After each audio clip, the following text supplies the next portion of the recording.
गणेशाय नमः। ओम श्री सीतारामचंद्राभ्याम नमः। श्रीमद् वाल्मीकि रामायण अयोध्या कांड सर्ग 61 से 66। सर्ग 61। कौशल्या का विलाप पूर्वक राजा दशरथ को उपलम्भ देना। राजा जनों को आनंद प्रदान करने वाले पुरुषों में श्रेष्ठ धर्मपरायण श्री राम के वन में चले जाने पर आर्त होकर रोती हुई कौशल्या ने अपने पति से इस प्रकार कहा, महाराज, यद्यपि तीनों लोकों में आपका महान यश फैला हुआ है, सब लोग यही जानते हैं कि रघुकुल नरेश दशरथ बड़े दयालु, उदार और प्रिय वचन बोलने वाले हैं। नरेशों में श्रेष्ठ आर्य पुत्र, तथापि आपने इस बात का विचार नहीं किया कि सुख में पले हुए आपके वे दोनों पुत्र सीता के साथ वनवास का कष्ट कैसे सहन करेंगे। वह 16-18 वर्षों की सुकुमारी तरुणी मिथिलेश कुमारी सीता, जो सुख भोगने के ही योग्य है, वन में सर्दी गर्मी का दुख कैसे सहेगी।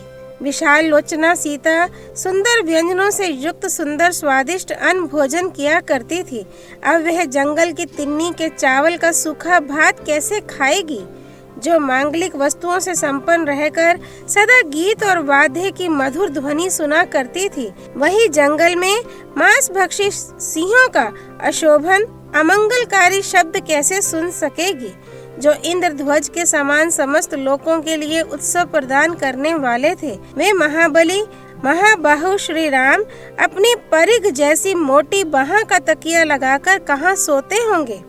जिसकी कांति कमल के समान है, जिसके ऊपर सुंदर केश शोभा पाते हैं, जिसकी प्रत्येक सांस से कमल की सी सुगंध निकलती है, तथा जिसमें विकसित कमल के सदृश सुंदर नेत्र सुशोभित होते हैं, श्री राम के उस मनोहर मुख को मैं कब देखूंगी। मेरा हृदय निश्चय ही लोहे का बना हुआ है, इसमें संशय नहीं है, क्योंकि श्री राम को न देखने पर भी मेरे इस हृदय के सहस्त्रों टुकड़े नहीं हो जाते हैं। आपने यह बड़ा ही निर्दयता पूर्ण कर्म किया है कि बिना कुछ सोच विचार किए मेरे बांधवों को कैकेयी के कहने से निकाल दिया है, जिसके कारण वे सुख भोगने के योग्य होने पर भी दीन होकर वन में दौड़ रहे हैं।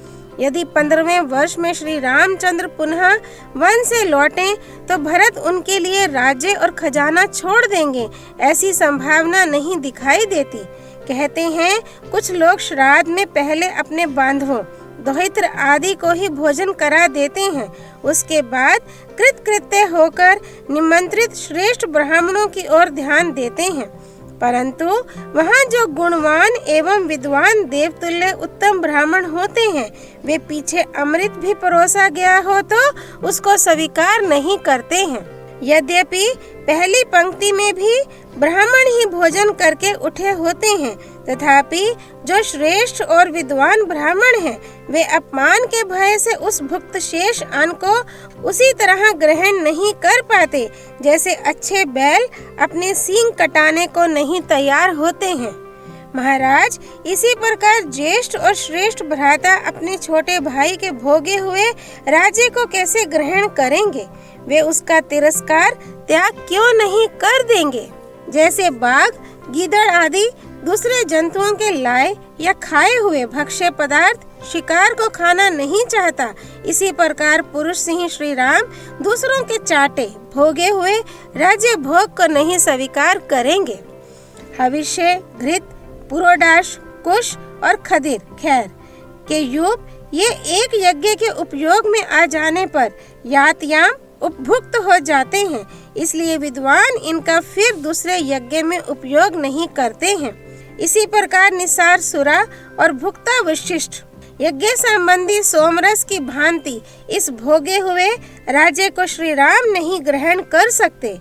जैसे बलवान शेर किसी के द्वारा अपनी पूंछ का पकड़ा जाना नहीं सह सकता, उसी प्रकार श्री राम ऐसे अपमान को नहीं सह सकेंगे। समस्त लोग एक साथ होकर यदि महासमर में आ जाएं, तो भी वे श्री रामचंद्र जी के मन में भय उत्पन्न नहीं कर सकते। तथापि इस तरह राज्य लेने में अधर्म मानकर उन्होंने इस पर अधिकार नहीं किया। जो धर्मात्मा समस्त जगत को धर्म में लगाते हैं, वे स्वयं अधर्म कैसे कर सकते हैं। वे महापराक्रमी महाबाहु श्री राम अपने सुवर्ण भूषित बाणों द्वारा सारे समुद्रों को भी उसी प्रकार दग्ध कर सकते हैं जैसे संवर्तक अग्निदेव प्रलय काल में संपूर्ण प्राणियों को भस्म कर डालते हैं। सिंह के समान बल और बैल के समान बड़े बड़े नेत्र वाला वैसा नरश्रेष्ठ वीर पुत्र स्वयं अपने पिता के ही हाथों द्वारा मारा गया, राज्य से वंचित कर दिया गया। ठीक उसी तरह जैसे मत्स्य का बच्चा अपने पिता मत्स्य के द्वारा ही खा लिया जाता है। आपके द्वारा धर्म परायण पुत्र को देश निकाला दे दिया गया। अतः यह प्रश्न उठता है कि सनातन ऋषियों ने वेद में जिसका साक्षात्कार किया है तथा श्रेष्ठ द्विज जिसे अपने आचरण में लाए हैं, वह धर्म आपकी दृष्टि में सत्य है या नहीं। राजन, नारी के लिए एक सहारा उसका पति है, दूसरा उसका पुत्र है तथा तीसरा सहारा उसके पिता भाई आदि बंधु बांधव हैं। चौथा कोई सहारा उसके लिए नहीं है। इन सहारों में से आप तो मेरे हैं ही नहीं, क्योंकि आप स्वाद के अधीन हैं। दूसरा सहारा श्री राम है जो वन में भेज दिए गए और बंधु बांधव भी दूर हैं। अतः तीसरा सहारा भी नहीं रहा। आपकी सेवा छोड़कर मैं श्री राम के पास वन में जाना नहीं चाहती हूँ, इसलिए सर्वथा आपके द्वारा मारी ही गई। आपने श्री राम को वन में भेजकर इस राष्ट्र का तथा आसपास के अन्य राज्यों का भी नाश कर डाला। मंत्रियों सहित सारी प्रजा का वध कर डाला। आपके द्वारा पुत्र सहित मैं भी मारी गई और इस नगर के निवासी भी नष्टप्राय हो गए। केवल आपके पुत्र भरत और पत्नी कैकेयी दो ही प्रसन्न हुए हैं। कौशल्या की यह कठोर शब्दों से युक्त वाणी सुनकर राजा दशरथ को बड़ा दुख हुआ। वे हा राम कहकर मूर्छित हो गए। राजा शोक में डूब गए। फिर उसी समय उन्हें अपने एक पुराने दुष्कर्म का स्मरण हो आया, जिसके कारण उन्हें ये दुख प्राप्त हुआ था। श्री वाल्मीकि निर्मित आर्ष रामायण आदि काव्य के अयोध्या कांड में 61वां सर्ग पूरा हुआ। सर्ग 62। दुखी हुए राजा दशरथ का कौशल्या को हाथ जोड़कर मनाना और कौशल्या का उनके चरणों में पड़कर क्षमा मांगना। शोक मगन हो कुपित हुई श्री राम माता कौशल्या ने जब राजा दशरथ को इस प्रकार कठोर वचन सुनाया, तब वे दुखित होकर बड़ी चिंता में पड़ गए।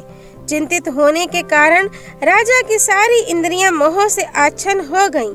तदनंतर दीर्घ काल के पश्चात शत्रुओं को संताप देने वाले राजा दशरथ को चेत हुआ। होश में आने पर उन्होंने गरम गरम लंबी सांस ली और कौशल्या को बगल में बैठी हुई देख वे फिर चिंता में पड़ गए। चिंता में पड़े पड़े ही उन्हें अपने एक दुष्कर्म का स्मरण हो आया, जो इन शब्द वेदी बाण चलाने वाले नरेश के द्वारा पहले अनजान में बन गया था। उस शोक से तथा श्री राम के शोक से भी राजा के मन में बड़ी वेदना हुई। उन दोनों ही शोकों से महाराज संतप्त होने लगे। उन दोनों शोकों से दग्ध होते हुए दुखी राजा दशरथ नीचे मुंह किए थर थर कांपने लगे और कौशल्या को मनाने के लिए हाथ जोड़कर बोले, कौशल्य, मैं तुमसे निहोरा करता हूँ, तुम प्रसन्न हो जाओ। देखो, मैंने ये दोनों हाथ जोड़ लिए हैं। तुम तो दूसरों पर भी सदा वात्सल्य और दया दिखाने वाली हो, फिर मेरे प्रति क्यों कठोर हो गई? देवी, पति गुणवान हो या गुणहीन, धर्म का विचार करने वाली सती नारियों के लिए वह प्रत्यक्ष देवता है। तुम तो सदा धर्म में तत्पर रहने वाली और लोक में भले बुरे को समझने वाली हो। यद्यपि तुम भी दुखित हो, तथापि मैं भी महान दुख में पड़ा हुआ हूँ। अतः तुम्हें मुझसे कठोर वचन नहीं कहना चाहिए। दुखी हुए राजा दशरथ के मुख से कहे गए उस करुणाजनक वचन को सुनकर कौशल्या अपने नेत्रों से आंसू बहाने लगी, मानो छत की नाली से नूतन वर्षा का जल गिर रहा हो। वे अधर्म के भय से रो पड़ी और राजा के जुड़े हुए कमल सदृश हाथों को अपने सिर से सटाकर घबराहट के कारण शीघ्रता पूर्वक एक एक अक्षर का उच्चारण करती हुई बोली, देव, मैं आपके सामने पृथ्वी पर पड़ी हूँ। आपके चरणों में मस्तक रखकर याचना करती हूँ, आप प्रसन्न हो। यदि आपने उल्टे मुझसे ही याचना की तब तो मैं मारी गई। मुझसे अपराध हुआ हो तो भी मैं आपसे क्षमा पाने के योग्य हूँ, पर हार पाने के नहीं। पति अपनी स्त्री के लिए इहलोक और परलोक में भी सप्रीणीय है। इस जगत में जो स्त्री अपने बुद्धिमान पति के द्वारा मनाई जाती है वह कुल स्त्री कहलाने के योग्य नहीं है। धर्मज्ञ महाराज, मैं स्त्री धर्म को जानती हूँ और यह भी जानती हूँ कि आप सत्यवादी हैं। इस समय मैंने जो कुछ भी ना कहने योग्य बात कह दी है वह पुत्र शोक से पीड़ित होने के कारण मेरे मुख से निकल गई है। शोक धैर्य का नाश कर देता है, शोक शास्त्र ज्ञान को भी लुप्त कर देता है तथा शोक सब कुछ नष्ट कर देता है। अतः शोक के समान दूसरा कोई शत्रु नहीं है। शत्रु के हाथ से अपने ऊपर पड़ा हुआ शस्त्रों का प्रहार सह लिया जा सकता है, परंतु दैववश प्राप्त हुआ थोड़ा सा भी शोक नहीं सहा जा सकता। श्री राम को वन में गए आज 5 रातें बीत गईं। मैं यही गिनती रहती हूँ। शोक ने मेरे हर्ष को नष्ट कर दिया है, अतः ये 5 रात मेरे लिए 5 वर्षों के समान प्रतीत हुई हैं। श्री राम का ही चिंतन करने के कारण मेरे हृदय का यह शोक बढ़ता जा रहा है, जैसे नदियों के वेग से समुद्र का जल बहुत बढ़ जाता है। कौशल्या इस प्रकार शुभ वचन कह ही रही थी कि सूर्य की किरणें मंद पड़ गईं और रात्रि काल आ पहुंचा। देवी कौशल्या की इन बातों से राजा को बड़ी प्रसन्नता हुई। साथ ही वे श्री राम के शोक से भी पीड़ित थे। इस हर्ष और शोक की अवस्था में उन्हें नींद आ गई। श्री वाल्मीकि निर्मित आश्रमण आदि काव्य के अयोध्या कांड में 62वां सर्ग पूरा हुआ। सर्ग 63 राजा दशरथ का शोक और उनका कौशल्या से अपने द्वारा मुनि कुमार के मारे जाने का प्रसंग सुनाना। राजा दशरथ 2 ही घड़ी के बाद फिर जाग उठे। उस समय उनका हृदय शोक से व्याकुल हो रहा था। वे मन ही मन चिंता करने लगे। श्री राम और लक्ष्मण के वन में चले जाने से इन इंद्रतुल्य तेजस्वी महाराज दशरथ को शोक ने उसी प्रकार धर दबाया था जैसे राहु का अंधकार सूर्य को ढक देता है। पत्नी सहित श्री राम के वन में चले जाने पर कौशल नरेश दशरथ ने अपने पुरातन पाप का स्मरण करके कजरारे नेत्रों वाली कौशल्या से कहने का विचार किया। उस समय श्री रामचंद्र जी को वन में गए 6ठी रात बीत रही थी। जब आधी रात हुई तब राजा दशरथ को उस पहले के किए हुए दुष्कर्म का स्मरण हुआ। पुत्र शोक से पीड़ित हुए महाराज ने अपने उस दुष्कर्म को याद करके पुत्र शोक से व्याकुल हुई कौशल्या से इस प्रकार कहना आरंभ किया। कल्याणी, मनुष्य शुभ या अशुभ जो भी कर्म करता है, भद्रे, अपने उसी कर्म के फल स्वरूप सुख या दुख कर्ता को प्राप्त होते हैं। जो कर्मों का आरंभ करते समय उनके फलों की गुरुता या लघुता को नहीं जानता, उनसे होने वाले लाभ रूपी गुण अथवा हानि रूपी दोष को नहीं समझता, वह मनुष्य बालक मूर्ख कहा जाता है। कोई मनुष्य पलाश का सुंदर फूल देखकर मन ही मन यह अनुमान करके कि इसका फल और भी मनोहर तथा सुस्वादु होगा, फल की अभिलाषा से आम के बगीचे को काटकर वहां पलाश के पौधे लगाता और सींचता है। वह फल लगने के समय पश्चाताप करता है, क्योंकि उससे अपनी आशा के अनुरूप फल वह नहीं पाता है। जो क्रियमाण कर्म के फल का ज्ञान या विचार ना करके केवल कर्म की ओर ही दौड़ता है, उसे उसका फल मिलने के समय उसी तरह शोक होता है जैसा कि आम काटकर पलाश सींचने वाले को हुआ करता है। मैंने भी आम का वन काटकर पलाशों को ही सींचा है। इस कर्म के फल की प्राप्ति के समय अब श्री राम को खोकर मैं पश्चाताप कर रहा हूँ। मेरी बुद्धि कैसी खोटी है। कौशल्य, पिता के जीवन काल में जब मैं केवल राजकुमार था, एक अच्छे धनुर्धर के रूप में मेरी ख्याति फैल गई थी।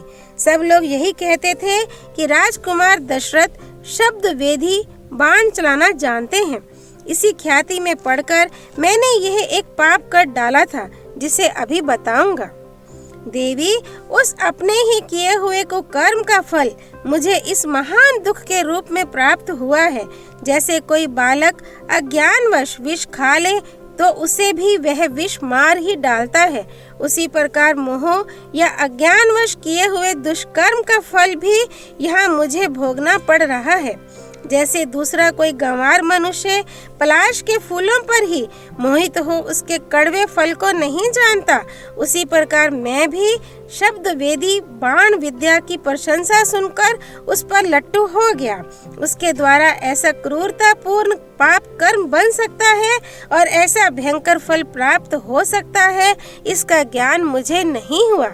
देवी, तुम्हारा विवाह नहीं हुआ था और मैं अभी युवराज ही था। उन्हीं दिनों की बात है, मेरी काम भावना को बढ़ाने वाली वर्षा ऋतु आई।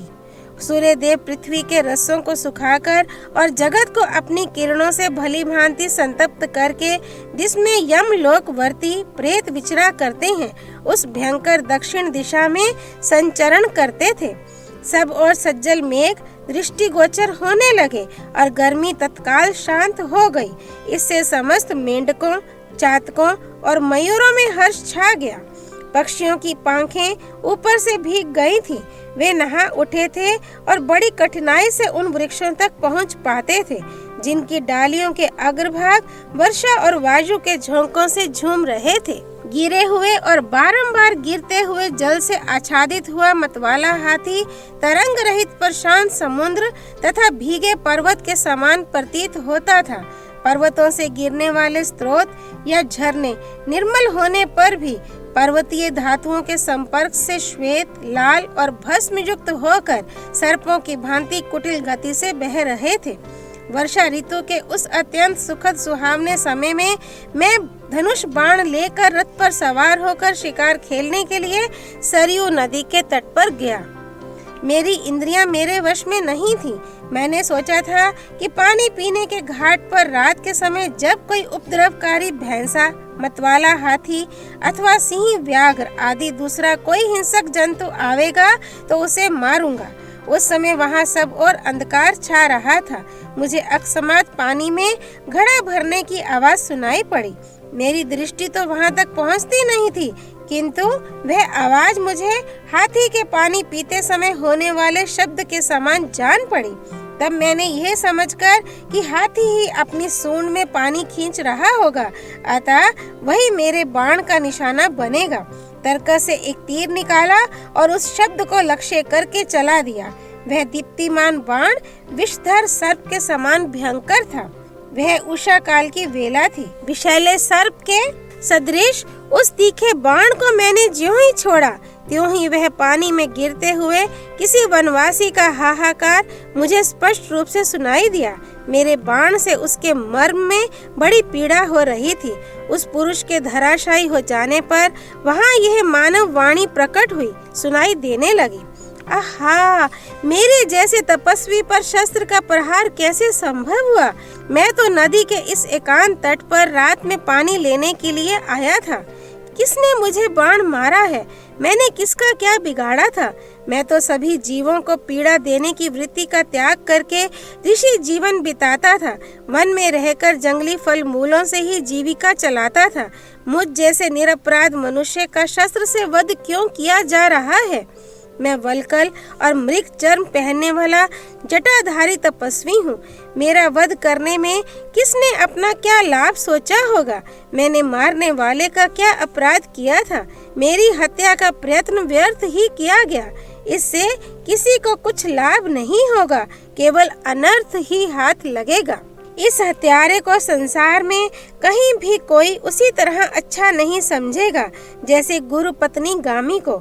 मुझे अपने इस जीवन के नष्ट होने की उतनी चिंता नहीं है। मेरे मारे जाने से मेरे माता पिता को जो कष्ट होगा, उसी के लिए मुझे बारंबार शोक हो रहा है। मैंने इन दोनों वृद्धों का बहुत समय से पालन पोषण किया है। अब मेरे शरीर के ना रहने पर ये किस प्रकार जीवन निर्वाह करेंगे? घातक ने एक ही बाण से मुझे और मेरे बूढ़े माता पिता को भी मौत के मुख में डाल दिया। किस विवेकहीन और अजितेंद्रिय पुरुष ने हम सब लोगों का एक साथ ही वध कर डाला? ये करुणा भरे वचन सुनकर मेरे मन में बड़ी व्यथा हुई। कहाँ तो मैं धर्म की अभिलाषा रखने वाला था और कहाँ यह अधर्म का कार्य बन गया। उस समय मेरे हाथों से धनुष और बाण छूटकर पृथ्वी पर गिर पड़े। रात में विलाप करते हुए ऋषि का वह करुण वचन सुनकर मैं शोक के वेग से घबरा उठा। मेरी चेतना अत्यंत विलुप्त सी होने लगी। मेरे हृदय में दीनता छा गई। मन बहुत दुखी हो गया। सरयू के किनारे उस स्थान पर जाकर मैंने देखा एक तपस्वी बाण से घायल होकर पड़े हैं। उनकी जटाएं बिखरी हुई हैं, घड़े का जल गिर गया है तथा सारा शरीर धूल और खून में सना हुआ है। वे बाण से बिंधे हुए पड़े थे।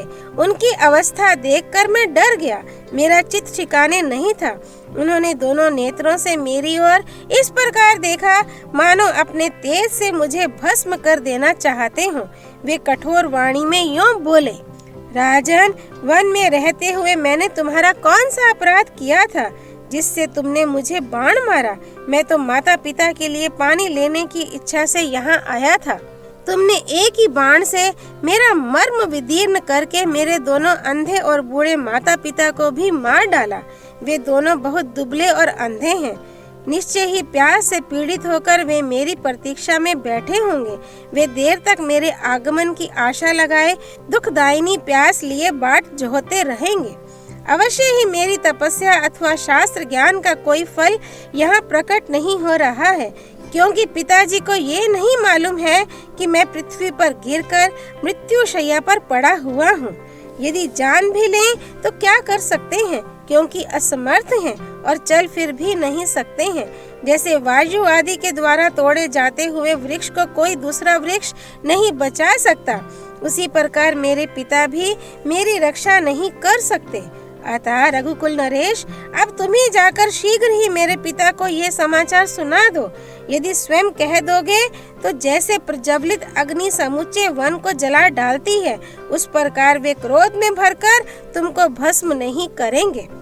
राजन, ये पगडंडी उधर ही गई है जहाँ मेरे पिता का आश्रम है। तुम जाकर उन्हें प्रसन्न करो, जिससे वे कुपित होकर तुम्हें शाप ना दें। राजन, मेरे शरीर से इस बाण को निकाल दो। ये तीखा बाण मेरे मर्म स्थान को उसी प्रकार पीड़ा दे रहा है जैसे नदी के जल का वेग उसके कोमल बालुकामय ऊंचे तट को छिन्न भिन्न कर देता है। मुनि कुमार की यह बात सुनकर मेरे मन में यह चिंता समाई कि यदि बाण नहीं निकालता हूँ तो इन्हें क्लेश होता है, और निकाल देता हूँ तो ये अभी प्राणों से भी हाथ धो बैठते हैं। इस प्रकार बाण को निकालने के विषय में मुझ दीन दुखी और शोकाकुल दशरथ की इस चिंता को उस समय मुनि कुमार ने लक्ष्य किया। यथार्थ बात को समझ लेने वाले उन महर्षि ने मुझे अत्यंत ग्लानि में पड़ा हुआ देख बड़े कष्ट से कहा, राजन, मुझे बड़ा कष्ट हो रहा है। मेरी आंखें चढ़ गई हैं, अंग अंग में तड़पन हो रही है। मुझसे कोई चेष्टा नहीं बन पाती। अब मैं मृत्यु के समीप पहुंच गया हूँ। फिर भी धैर्य के द्वारा शोक को रोककर अपने चित्त को स्थिर करता हूँ। अब मेरी बात सुनो। मुझसे ब्रह्म हत्या हो गई, इस चिंता को अपने हृदय से निकाल दो। राजन, मैं ब्राह्मण नहीं हूँ, इसलिए तुम्हारे मन में ब्राह्मण वध को लेकर कोई व्यथा नहीं होनी चाहिए। नरश्रेष्ठ, मैं वैश्य पिता द्वारा शूद्र जातीय माता के गर्भ से उत्पन्न हुआ हूँ। बाण से मर्म में आघात पहुँचने के कारण वे बड़े कष्ट से इतना ही कह सके। उनकी आंखें घूम रही थीं, उनसे कोई चेष्टा नहीं बनती थी। वे पृथ्वी पर पड़े पड़े छटपटा रहे थे और अत्यंत कष्ट का अनुभव करते थे। उस अवस्था में मैंने उनके शरीर से उस बाण को निकाल दिया। फिर तो अत्यंत भयभीत हो उन तपोधन ने मेरी ओर देखकर अपने प्राण त्याग दिए। पानी में गिरने के कारण उनका सारा शरीर भीग गया था।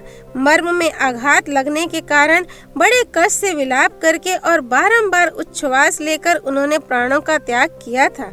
कल्याणी कौशल्य उस अवस्था में सरयू के तट पर मरे पड़े मुनिपुत्र को देखकर मुझे बड़ा दुख हुआ।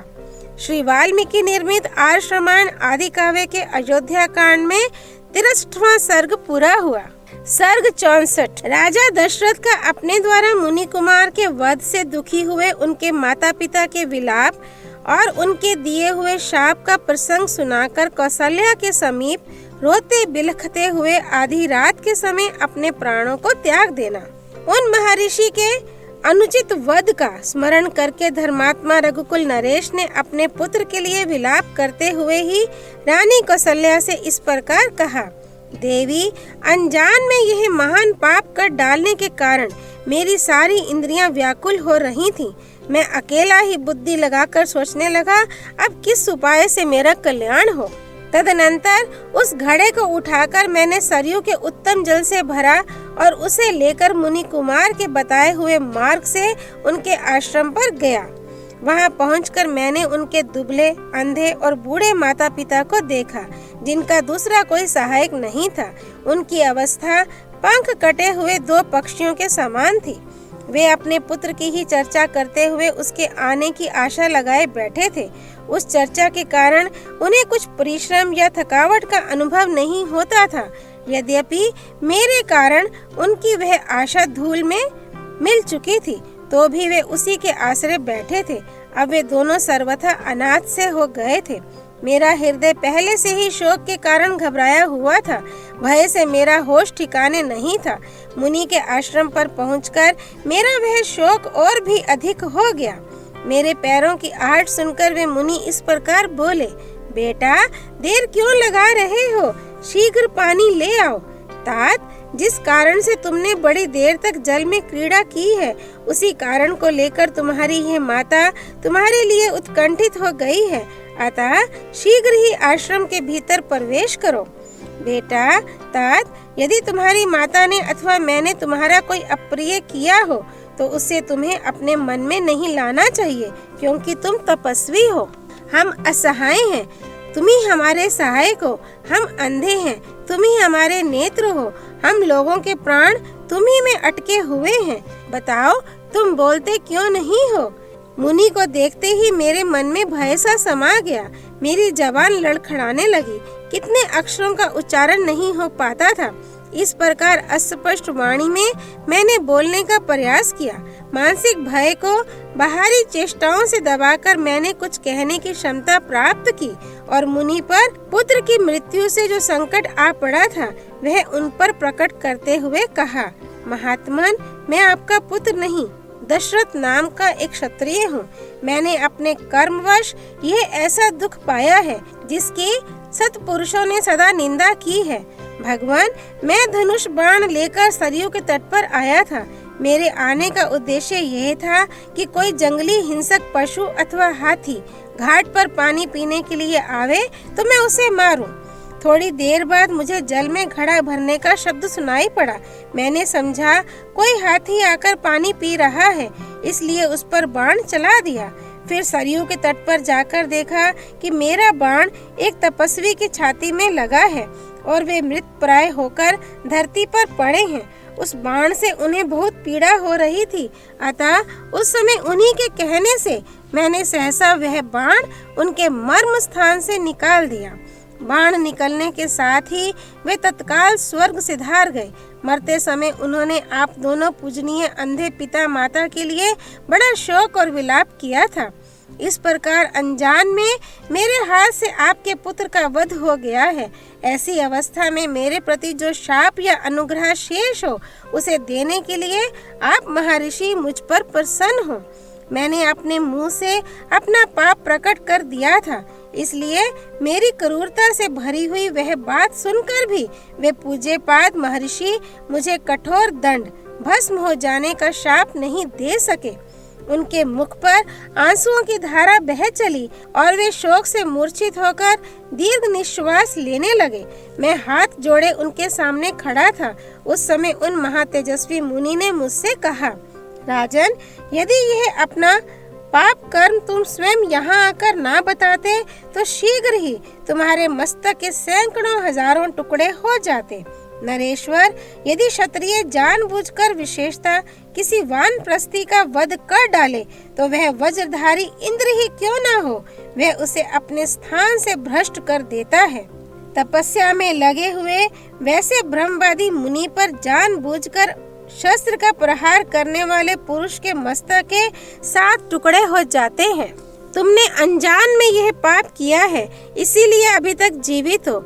यदि जानबूझकर किया होता तो समस्त रघुवंशियों का कुल ही नष्ट हो जाता। अकेले तुम्हारी तो बात ही क्या है।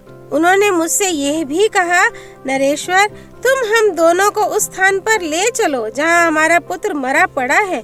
इस समय हम उसे देखना चाहते हैं। ये हमारे लिए उसका अंतिम दर्शन होगा। तब मैं अकेला ही अत्यंत दुख में पड़े हुए उन दंपति को उस स्थान पर ले गया जहाँ उनका पुत्र काल के अधीन होकर पृथ्वी पर अचेत पड़ा था।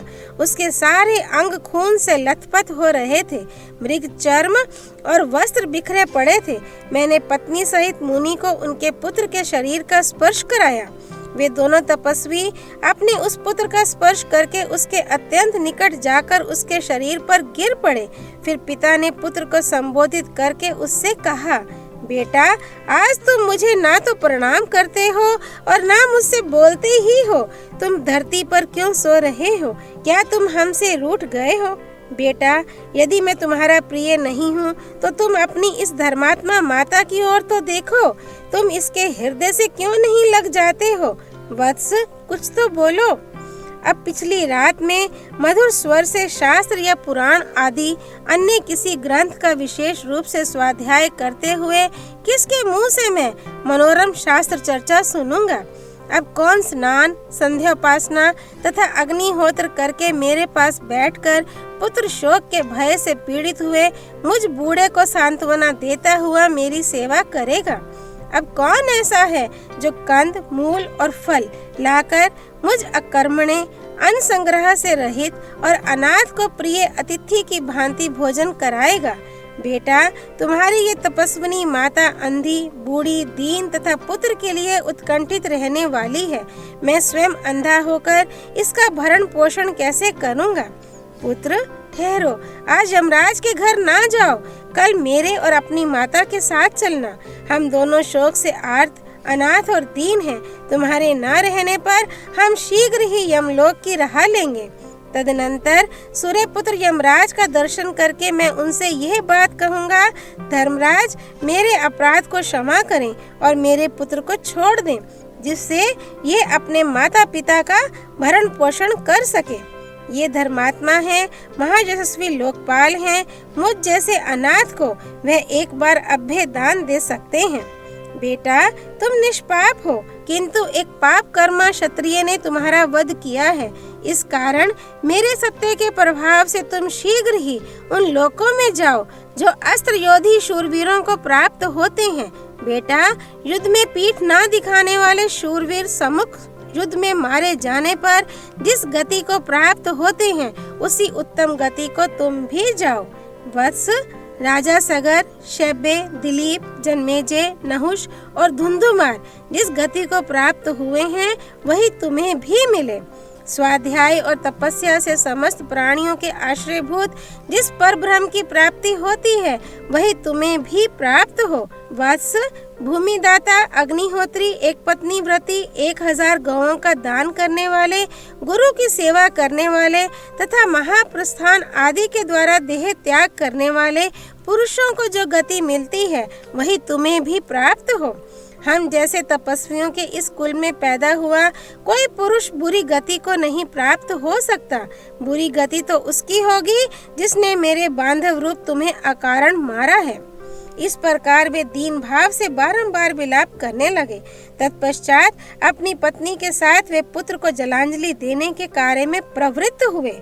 इसी समय वह धर्मज्ञ मुनि कुमार अपने पुण्य कर्मों के प्रभाव से दिव्य रूप धारण करके शीघ्र ही इंद्र के साथ स्वर्ग को जाने लगा। इंद्र सहित उस तपस्वी ने अपने दोनों बूढ़े पिता माता को एक मुहूर्त तक आश्वासन देते हुए उनसे बातचीत की। फिर वह अपने पिता से बोला, मैं आप दोनों की सेवा से महान स्थान को प्राप्त हुआ हूँ। अब आप लोग भी शीघ्र ही मेरे पास आ जाइएगा। ये कहकर वह जितेंद्रिय मुनि कुमार उस सुंदर आकार वाले दिव्य विमान से शीघ्र ही देवलोक को चला गया। तदनंतर पत्नी सहित उन महातेजस्वी तपस्वी मुनि ने तुरंत ही पुत्र को जलांजलि देकर हाथ जोड़े खड़े हुए मुझसे कहा, राजन, तुम आज ही मुझे भी मार डालो। अब मरने में मुझे कष्ट नहीं होगा। मेरे एक ही बेटा था जिसे तुमने अपने बाण का निशाना बनाकर मुझे पुत्रहीन कर दिया। तुमने अज्ञानवश जो मेरे बालक की हत्या की है, उसके कारण मैं तुम्हें भी अत्यंत भयंकर एवं भली भांति दुख देने वाला शाप दूंगा। राजन, इस समय पुत्र के वियोग से मुझे जैसा कष्ट हो रहा है, ऐसा ही तुम्हें भी होगा। तुम भी पुत्र शोक से ही काल के गाल में जाओगे। नरेश्वर, क्षत्रिय होकर अनजान में तुमने वैश्य जातीय मुनि का वध किया है, इसलिए शीघ्र ही तुम्हें ब्रह्म हत्या का पाप तो नहीं लगेगा, तथापि जल्दी ही तुम्हें भी ऐसी ही भयानक और प्राण लेने वाली अवस्था प्राप्त होगी। ठीक उसी तरह जैसे दक्षिणा देने वाले दाता को उसके अनुरूप फल प्राप्त होता है। इस प्रकार मुझे शाप देकर वे बहुत देर तक करुणाजनक विलाप करते रहे। फिर वे दोनों पति पत्नी अपने शरीरों को जलती हुई चिता में डालकर स्वर्ग को चले गए। देवी, इस प्रकार बाल स्वभाव के कारण मैंने पहले शब्द वेदी बाण मारकर और फिर उस मुनि के शरीर से बाण को खींचकर जो उनका वध रूपी पाप किया था, वह आज इस पुत्र वियोग की चिंता में पड़े हुए मुझे स्वयं ही स्मरण हो आया। देवी, अपथ्य वस्तुओं के साथ अनरस ग्रहण कर लेने पर जैसे शरीर में रोग पैदा हो जाता है, उसी प्रकार यह उस पाप कर्म का फल उपस्थित हुआ है। अतः कल्याणी, उन उदार महात्मा का शाप रूपी वचन इस समय मेरे पास फल देने के लिए आ गया है।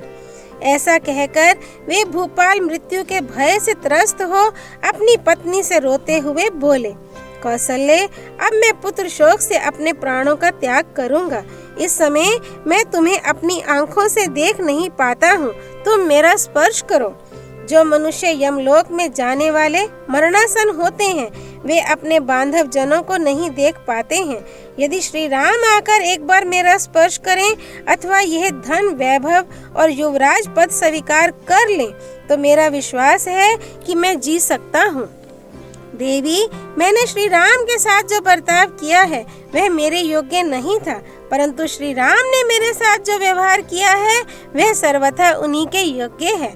कौन बुद्धिमान पुरुष इस भूतल पर अपने दुराचारी पुत्र का भी परित्याग कर सकता है? एक मैं हूँ जिसने अपने धर्मात्मा पुत्र को त्याग दिया। तथा कौन ऐसा पुत्र है जिसे घर से निकाल दिया जाए और वह पिता को कोसे तक नहीं? परंतु श्री राम चुपचाप चले गए, उन्होंने मेरे विरुद्ध एक शब्द भी नहीं कहा। कौसल्य, अब मेरी आंखें तुम्हें नहीं देख पाती हैं, स्मरण शक्ति भी लुप्त होती जा रही है। उधर देखो, ये यमराज के दूत मुझे यहाँ से ले जाने के लिए उतावले हो उठे हैं। इससे बढ़कर दुख मेरे लिए और क्या हो सकता है कि मैं प्राणांत के समय सत्य पराक्रमी धर्मज्ञ राम का दर्शन नहीं पा रहा हूँ, जिनकी समता करने वाला संसार में दूसरा कोई नहीं है। उन प्रिय पुत्र श्री राम के न देखने का शोक मेरे प्राणों को उसी तरह सुखाए डालता है जैसे धूप थोड़े से जल को शीघ्र सुखा देती है। वे मनुष्य नहीं देवता हैं, जो आपके 15वें वर्ष वन से लौटने पर श्री राम का सुंदर मनोहर कुंडलों से अलंकृत मुख देखेंगे, जो कमल के समान नेत्र, सुंदर भौहें, स्वच्छ दांत और मनोहर नासिका से सुशोभित श्री राम के चंद्रोपम मुख का दर्शन करेंगे, वे धन्य हैं। जो मेरे श्री राम के शर चंद्र सदृश मनोहर और प्रफुल्ल कमल के समान सुवासित मुख का दर्शन करेंगे, वे धन्य हैं। जैसे मूढ़ता आदि अवस्थाओं को त्याग कर अपने उच्च मार्ग में स्थित शुक्र का दर्शन करके लोग सुखी होते हैं, उसी प्रकार वनवास की अवधि पूरी करके पुनः अयोध्या में लौटकर आए हुए श्री राम को जो लोग देखेंगे वे ही सुखी होंगे। कौसल्य, मेरे चित्त पर मोह छा रहा है, हृदय विदीर्ण सा हो रहा है। इंद्रियों से संयोग होने पर भी मुझे शब्द, स्पर्श और रस आदि विषयों का अनुभव नहीं हो रहा है। जैसे तेल समाप्त हो जाने पर दीपक की अरुण प्रभा विलीन हो जाती है, उसी प्रकार चेतना के नष्ट होने से मेरी सारी इंद्रियां ही नष्ट हो चली हैं। जिस प्रकार नदी का वेग अपने ही किनारे को काट गिराता है, उसी प्रकार मेरा अपना ही उत्पन्न किया हुआ शोक मुझे वेग पूर्वक अनाथ और अचेत किए दे रहा है। हाँ महाबाहु रघुनंदन, हाँ मेरे कष्टों को दूर करने वाले श्री राम, हाँ पिता के प्रिय पुत्र, हाँ मेरे नाथ, हाँ मेरे बेटे, तुम कहाँ चले गए? हाँ कौशल्य, अब मुझे कुछ नहीं दिखाई देता। हाँ तपस्विनी सुमित्रे, अब मैं इस लोक से जा रहा हूँ। हाँ मेरी शत्रु करूर कुलांकार कैकेयी, तेरी कुटिल इच्छा पूरी हुई।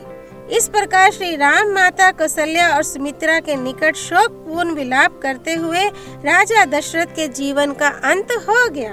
अपने प्रिय पुत्र के वनवास से शोकाकुल हुए राजा दशरथ इस प्रकार दीनता पूर्ण वचन कहते हुए आधी रात बीतते बीतते अत्यंत दुख से पीड़ित हो गए और उसी समय उन उदारदर्शी नरेश ने अपने प्राणों को त्याग दिया। श्री वाल्मीकि निर्मित आर्ष रामायण आदि काव्य के अयोध्या कांड में 64वां सर्ग पूरा हुआ। सर्ग 65। बंदी जनों का स्तुति पाठ।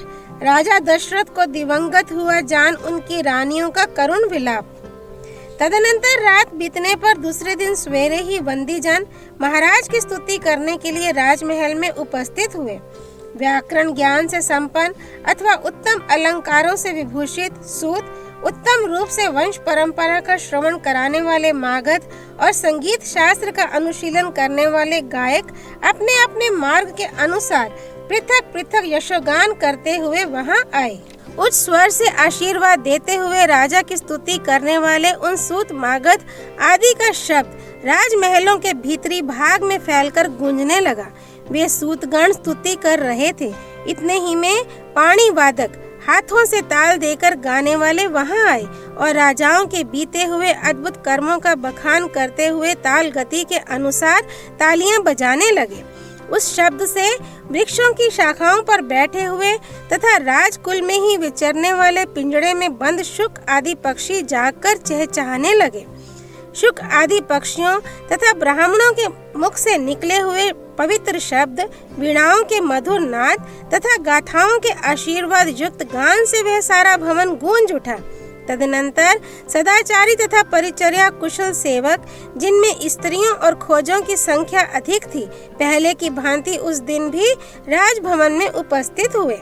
स्नान विधि के ज्ञाता भृत्य जन विधि पूर्वक सोने के घड़ों में चंदन मिश्रित जल लेकर ठीक समय पर आए। पवित्र आचार विचार वाली स्त्रियां, जिनमें कुमारी कन्याओं की संख्या अधिक थी, मंगल के लिए स्पर्श करने योग्य गौ आदि, पीने योग्य गंगा जल आदि तथा अन्य उपकरण, दर्पण, आभूषण और वस्त्र आदि ले आईं। प्रातः काल राजाओं के मंगल के लिए जो जो वस्तुएं लाई जाती हैं, उनका नाम आभिहारिक है। वहाँ लाई गई सारी आभिहारिक सामग्री समस्त शुभ लक्षणों से संपन्न, विधि के अनुरूप, आदर और प्रशंसा के योग्य, उत्तम गुण से युक्त तथा शोभायमान थी। सूर्योदय होने तक राजा की सेवा के लिए उत्सुक हुआ सारा परिजन वर्ग वहां आकर खड़ा हो गया। जब उस समय तक राजा बाहर नहीं निकले, तब सबके मन में ये शंका हो गई कि महाराज के न आने का क्या कारण हो सकता है। तदनंतर जो कौशल नरेश दशरथ के समीप रहने वाली स्त्रियां थीं, वे उनकी शैया के पास जाकर अपने स्वामी को जगाने लगी। वे स्त्रियां उनका स्पर्श आदि करने के योग्य थीं, अतः विनीत भाव से युक्ति पूर्वक उन्होंने उनकी शैया का स्पर्श किया। स्पर्श करके भी वे उनमें जीवन का कोई चिन्ह नहीं पा सकी। सोए हुए पुरुष की जैसी स्थिति होती है, उसको भी वे स्त्रियां अच्छी तरह समझती थीं। अतः उन्होंने हृदय एवं हाथ के मूल भाग में चलने वाली नाड़ियों की भी परीक्षा की, किंतु वहां भी कोई चेष्टा नहीं प्रतीत हुई। फिर तो वे कांप उठी। उनके मन में राजा के प्राणों के निकल जाने की आशंका हो गई। वे जल के प्रवाह के सम्मुख पड़े हुए तिनकों के अग्रभाग की भांति कांपती हुई प्रतीत होने लगी। संशय में पड़ी हुई उन स्त्रियों को राजा की ओर देखकर उनकी मृत्यु के विषय में जो शंका हुई थी, उसका उस समय उन्हें पूरा निश्चय हो गया। पुत्र शोक से आक्रांत हुई कौशल्या और सुमित्रा उस समय मरी हुई के समान सो गई थीं और उस समय तक उनकी नींद नहीं खुल पाई थी। सोई हुई कौशल्या श्रीहीन हो गई थीं। उनके शरीर का रंग बदल गया था। वे शोक से पराजित एवं पीड़ित हो अंधकार से आच्छादित हुई तारिका के समान शोभा नहीं पा रही थीं। राजा के पास कौशल्या थी और कौशल्या के समीप देवी सुमित्रा थी। दोनों ही निद्रा मगन हो जाने के कारण शोभाहीन प्रतीत होती थी। उन दोनों के मुख पर शोक के आंसू फैले हुए थे। उस समय उन दोनों देवियों को निद्रा मगन देख अंतःपुर की अन्य स्त्रियों ने यही समझा कि सोते अवस्था में ही महाराज के प्राण निकल गए हैं। फिर तो जैसे जंगल में यूथपति गजराज के अपने वास स्थान से अन्यत्र चले जाने पर हथिनियां करुण चित्कार करने लगती हैं, उसी प्रकार वे अंतःपुर की सुंदरी रानियां अत्यंत दुखी हो उस स्वर से आर्तनाद करने लगी। उनके रोने की आवाज से कौशल्या और सुमित्रा की भी नींद टूट गई और वे दोनों सहसा जाग उठी। कौशल्या और सुमित्रा ने राजा को देखा, उनके शरीर का स्पर्श किया और हा नाथ की पुकार मचाती हुई वे दोनों रानियां पृथ्वी पर गिर पड़ी। कौशल राजकुमारी कौशल्या धरती पर लौटने और छटपटाने लगी। उनका धूली धूसरित शरीर शोभाहीन दिखाई देने लगा, मानो आकाश से टूटकर गिरी हुई कोई तारा धूल में लौट रही हो। राजा दशरथ के शरीर की उष्णता शांत हो गई थी। इस प्रकार उनका जीवन शांत हो जाने पर भूमि पर अचेत पड़ी हुई कौशल्या को अंतःपुर की उन सारी स्त्रियों ने मरी हुई नागिन के समान देखा। तदनंतर पीछे आई हुई महाराज की कैकेयी आदि सारी रानियां शोक से संतप्त होकर रोने लगी और अचेत होकर गिर पड़ी। उन क्रंदन करती हुई रानियों ने वहां पहले से होने वाले प्रबल आर्तनाद को और भी बढ़ा दिया। उस बढ़े हुए आर्तनाद से वह सारा राजमहल पुनः बड़े जोर से गूंज उठा। काल धर्म को प्राप्त हुए राजा दशरथ का वह भवन डरे, घबराए और अत्यंत उत्सुक हुए मनुष्यों से भर गया। सब और रोने चिल्लाने का भयंकर शब्द होने लगा। वहाँ राजा के सभी बंधु बांधव शोक संताप से पीड़ित होकर जुट गए। वह सारा भवन तत्काल आनंद शून्य हो दीन दुखी एवं व्याकुल दिखाई देने लगा। उन यशस्वी भूपाल शिरोमणि को दिवंगत हुआ जान उनकी सारी पत्नियां उन्हें चारों ओर से घेरकर अत्यंत दुखी हो जोर जोर से रोने लगी और उनकी दोनों बाहें पकड़कर अनाथ की भांति करुण विलाप करने लगी। श्री वाल्मीकि निर्मित आश्रमण आदि काव्य के अयोध्या कांड में 65वां सर्ग पूरा हुआ। सर्ग 66 राजा के लिए कौशल्या का विलाप और कैकेयी की भर्त्सना, मंत्रियों का राजा के शव को तेल से भरे हुए कड़ाहा में सुलाना, रानियों का विलाप, पुरी की श्रीहीनता और पूर्ववासियों का शोक, बुझी हुई आग, जलहीन समुद्र तथा प्रभाहीन सूर्य की भांति शोभाहीन हुए दिवंगत राजा का शव देखकर कौशल्या के नेत्रों में आंसू भर आए। वे अनेक प्रकार से शोकाकुल होकर राजा के मस्तक को गोद में ले कैकेयी से इस प्रकार बोली, दुराचारणी क्रूर कैकेयी, ले तेरी कामना सफल हुई। अब राजा को भी त्याग कर एकाग्रचित हो अपना अकंटक राज्य भोग। राम मुझे छोड़कर वन में चले गए और मेरे स्वामी स्वर्ग सिधारे। अब मैं दुर्गम मार्ग में साथियों से बिछुड़कर असहाय हुई अबला की भांति जीवित नहीं रह सकती। नारी धर्म को त्याग देने वाली कैकेयी के सिवा संसार में दूसरी कौन ऐसी स्त्री होगी जो अपने लिए आराध्य देव स्वरूप पति का परित्याग करके जीना चाहेगी।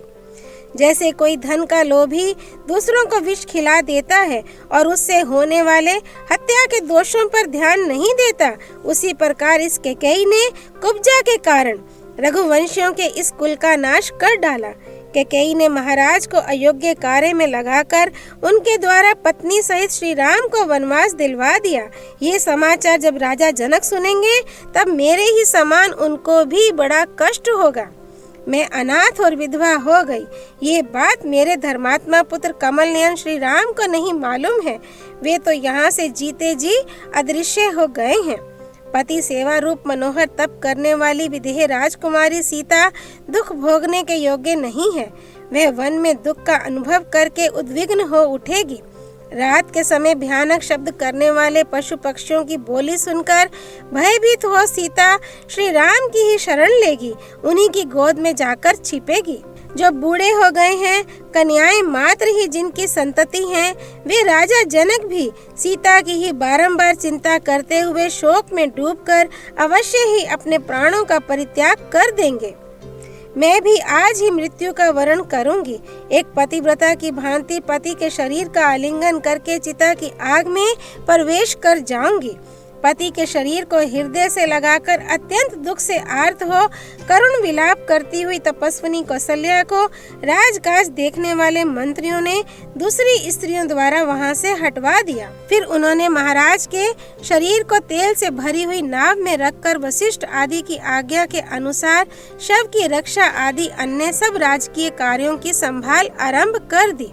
वे सर्वज्ञ मंत्री पुत्र के बिना राजा का दाह संस्कार न कर सके, इसलिए उनके शव की रक्षा करने लगे। जब मंत्रियों ने राजा के शव को तैल की नाव में सुलाया, तब यह जानकर सारी रानियां हाय ये महाराज परलोकवासी हो गए ऐसा कहती हुई पुनः विलाप करने लगी। उनके मुख पर नेत्रों से आंसुओं के झरने झर रहे थे। वे अपनी भुजाओं को ऊपर उठाकर दीन भाव से रोने और शोक संतप्त हो दयनीय विलाप करने लगी। वे बोली, हाँ महाराज, हम सत्य प्रतिज्ञ एवं सदा प्रिय बोलने वाले अपने पुत्र श्री राम से तो बिछुड़ी ही थी। अब आप भी क्यों हमारा परित्याग कर रहे हैं? श्री राम से बिछुड़कर हम सब विधवाएं इस दुष्ट विचार वाले सौत कैकेयी के समीप कैसे रहेंगी, जो हमारे और आपके भी रक्षक और प्रभु थे। वे मनस्वी श्री रामचंद्र राजलक्ष्मी को छोड़कर वन चले गए। वीरवर श्री राम और आपके भी न रहने से हमारे ऊपर बड़ा भारी संकट आ गया, जिससे हम मोहित हो रही हैं। अब सौत कैकेयी के द्वारा तिरस्कृत हो हम यहाँ कैसे रह सकेंगी? जिसने राजा का तथा सीता सहित श्री राम और महाबली लक्ष्मण का भी परित्याग कर दिया, वह दूसरे किसका त्याग नहीं करेगी? रघुकुल नरेश दशरथ की वे सुंदरी रानियां महान शोक से ग्रस्त हो आंसू बहाती हुई नाना प्रकार की चेष्टाएं और विलाप कर रही थीं। उनका आनंद लुट गया था।